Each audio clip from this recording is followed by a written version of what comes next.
How to unarchive archived emails in Gmail on Android. This tutorial shows you how to restore archived messages back to your inbox. First, open the Gmail app on your Android device. After that, tap on the three horizontal lines in the top left corner to open the menu.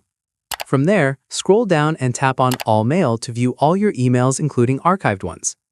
At this point, find the archived email you want to restore. In the next step, long press on the email to select it.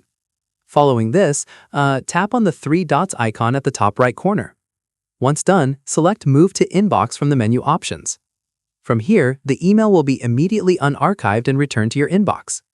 At this stage, you can also open the email directly and tap the Move to Inbox icon at the top. After this, the email will appear in your main inbox again. Alternatively, you can search for the specific email using the search bar, then unarchive it using the same method.